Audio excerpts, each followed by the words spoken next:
আসসালামু আলাইকুম everyone, welcome to back to my new blog. আশা করি সবাই অনেক ভালো আছেন। আল্লাহর রহমতে আমি ভালো আছি। আসলে আমি গিয়েছিলাম বাউফল গিয়ে একটা পেপার বানাইন অনুষ্ঠানে অংশগ্রহণ করেছিলাম অনেক দিন আগে। ভিডিওটা যে আমার ক্যাপকার্ডের ভিতরে পড়ে রয়েছে সেটা তো আমি কখনোই দেখিনি, কিন্তু আজকে দেখলাম যে সেই বাউফলের ভিডিওটা পড়ে রয়েছে, কিন্তু বাউফলের ভিডিওটা এডিট করতে পারিনি, আপনাদের সামনে নিয়ে আসতে পারলাম না। তাই আজকে বাউফলের ভিডিওটার ভয়েস দিতেছি। আসলে বাউফল গিয়ে কখনোই কল্পনা করতে পারিনি যে ফুফাতো ভাইয়ের বন্ধুদের সাথে এত মিশে যাব। আসলে এটা কপাল মনে হয়তো বা তার বন্ধুদের সাথে মিশে গেলাম। তারপরে দেখতে পাচ্ছেন যে পেঁপে পানি নিয়ে অনুষ্ঠানে আমি অংশগ্রহণ করলাম।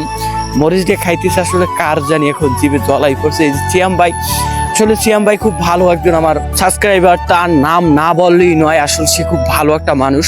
সো গাইস, আজকের ব্লগটা আমি এই জায়গায় শেষ করতেছি। যদি ব্লগটা ভালো লেগে থাকে তাহলে ফটাফট like comment share and subscribe করে দেবেন। স্টিল দেন গাইস, দেখা হবে নেক্সট ব্লগে। আল্লাহ হাফেজ।